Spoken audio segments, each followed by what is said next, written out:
கேரளால ரொம்ப ஃபேமஸான பழம்பொரியோட ரெசிபி தான் பார்க்க போகிறோம்.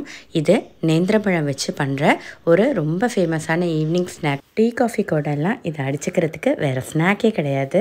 அந்த அளவுக்கு சூப்பராக உள்ள நல்ல சாஃப்டாக வெளியில் நல்ல கிறிஸ்பியாக எப்படி பண்ணலான்னு பார்க்கலாம். இதுக்காக ஒரு கப் அளவுக்கு மைதா மாவு இல்லாட்டி கோதுமை மாவு எடுத்துக்கலாம். கோதுமை மாவில் பண்ணாலுமே இது வந்து சூப்பராக தான் இருக்கும். இப்போ அடுத்ததாக ஒரு டேபிள் ஸ்பூன் அளவுக்கு அரிசி மாவு சேர்த்துக்கலாம். இது வந்து கொஞ்சம் கிறிஸ்பினஸ் கிடைக்கிறதுக்காக. அடுத்ததாக 2 டேபிள் ஸ்பூன் அளவுக்கு ஜீனி சேர்த்துக்கலாம். 2 to 3 டேபிள் ஸ்பூன் சேர்த்துக்கலாம். உங்கள் இனிப்புக்கு தகுந்தாப்பில் சேர்த்துக்கோங்க. 1/4 டீஸ்பூன் அளவுக்கு உப்பு சேர்த்துக்கலாம். அடுத்ததாக மஞ்சள் தூளும் 1/4 டீஸ்பூன் அளவுக்கு சேர்த்துக்கோங்க. மஞ்சள் தூள் ஆப்ஷனல் தான், ஆனால் சேர்த்துக்கிட்டால் தான் உங்களுக்கு வந்து அந்த கலர் வந்து கரெக்டாக வரும். நம்ம வந்து ஃபுட் கலர் ஆட் பண்ணுறதுக்கு பதிலாக மஞ்சள் தூளே ஆட் பண்ணிக்கலாம். இப்போ எல்லாத்தையுமே சேர்த்து நல்லா ஒரு தடவை மிக்ஸ் பண்ணி விட்டுக்கோங்க. தண்ணி வந்து நம்மளுக்கு இந்த அளவுக்கு 3/4 கப்பில் 1 கப் அளவுக்கு தண்ணி வேணும். அதை வந்து கொஞ்சம் கொஞ்சமாக சேர்த்துக்கணும். மாவு மிக்ஸ் பண்ணுறப்ப பதமாக பார்த்து சேர்த்துக்கோங்க. மாவு உங்களுக்கு வந்து கெட்டி ஆயிடுச்சுன்னா அது வந்து நீங்கள் அந்த பழம்பொரி பொரிக்கிறப்போ உங்களுக்கு வந்து ரொம்ப தடிமனாக வரும். இல்லை மாவு வந்து லூஸ் ஆயிடுச்சுன்னா உங்களுக்கு வந்து அந்த பழம் மேலே நம்ம அந்த மாவில் முக்கி எடுக்கிறப்போ உங்களுக்கு லூஸாக அந்த மாதிரி போய் மாவு வந்து விழ ஆரம்பிச்சிரும். அதனால் அதில் பிடிச்சு அப்படியே கரெக்டாக நிற்கணுன்னா அதே சமயம் ரொம்ப கெட்டியாயிரவும் கூடாது. கெட்டியானால் சாப்பிட்றப்ப ஒரு மாதிரி தடிமனாக ஒரு மாதிரி நல்லா இருக்காது. அதனால் மாவு மட்டும் கரெக்டாக பார்த்து அதே கரெக்டான அந்த கன்சிஸ்டன்சியில் எடுத்துக்கோங்க. எப்படின்னா ஒரு தோசை மாவு பருவத்துக்கு எடுத்துக்கோங்க. தோசை மாவு நம்ம ஊற்றுறப்போ கரண்டிலேருந்து எடுத்து ஊற்றுறப்ப எந்த அளவுக்கு திக்னஸ் இருக்குமோ அந்த அளவுக்கு வச்சுட்டு இதை நீங்கள் கரெக்டாக பேட்டரை ரெடி பண்ணிக்கோங்க.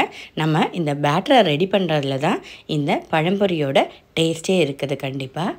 அப்புறம் இப்போ ஒரு மணி நேரத்துக்கு நம்ம இதை மூடி வச்சு ரெஸ்ட் பண்ண வச்சுக்கலாம். 1 மணி நேரம் கழித்து பார்த்திங்கன்னா இந்த மாதிரி இருக்கும். அடுத்ததாக பழம், நம்ம நேந்திரப்பழம் நான் இங்கே 3 நேந்திரப்பழம் எடுத்திருக்கேன். இதை வந்து நல்லா பழுத்த பழமாக பார்த்து எடுத்துக்கோங்க.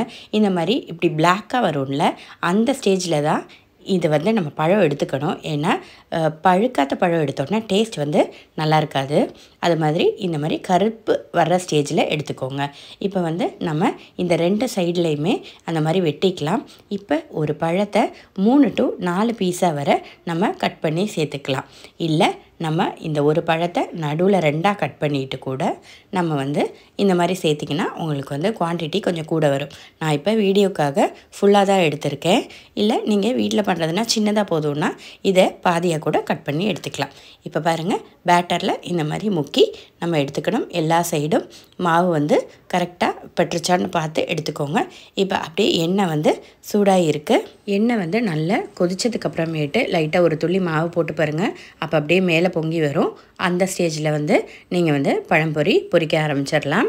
அதுக்கப்புறமேட்டு நல்லா சூடானதுக்கப்புறமேட்டு ஒரு மீடியம் ஃப்ளேமில் வச்சு மட்டும் நம்ம வந்து இதை பொரித்து எடுத்துக்கணும். இல்லாட்டி சீக்கிரமாக அடிப்பிடிக்க ஆரம்பிச்சிடும். இப்போ பாருங்கள், ஒரு சைடு ஃபஸ்ட்டு நம்ம போட்ட உடனே ஒரு நிமிஷத்துக்கு அதை தொடவே கூடாது, அப்படியே விட்டுறணும். அதை அடி சைடில் நல்லா அப்படியே முறிஞ்சு வந்ததுக்கப்புறமேட்டு அடுத்த சைடு போட்டு நம்ம இன்னொரு தடவை ஃப்ரை பண்ணி எடுத்துக்கலாம். அவ்வளோதான் பாருங்கள், ஒரு 2-3 நிமிஷத்துக்குள்ளே கரெக்டாக ரெடியாகி வந்துடும். இப்போ பாருங்கள், நம்ம சூப்பராக நம்ம பழம்பொரி ரெடி ஆயிடுச்சு.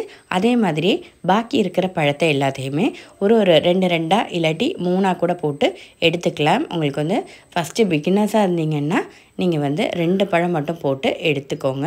3 போட்டால் கொஞ்சம் கஷ்டமாக இருக்கும் திருப்பி விடுறதுக்கு.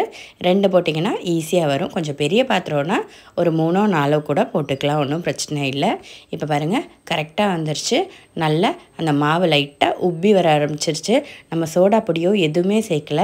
அந்த 1 மணி நேரம் நம்ம வந்து அந்த மாவை ஊற வச்சுருப்போம்ல, அப்போ தான் உங்களுக்கு வந்து இந்த மாதிரி கரெக்டாக வரும். கண்டிப்பாக ட்ரை பண்ணி பாருங்கள், சூப்பராக இருக்கும். டேஸ்ட் அந்த அளவுக்கு இருக்கும். பழம் மட்டும் கரெக்டாக நல்ல பழுத்த பழமாக மட்டும் பார்த்து எடுத்துக்கோங்க. வீடியோ பிடிச்சா லைக் பண்ணவும், நம்ம சேனலை சப்ஸ்கிரைப் பண்ணவும் மறந்துடாதீங்க. தேங்க்ஸ் ஃபார் வாட்சிங்.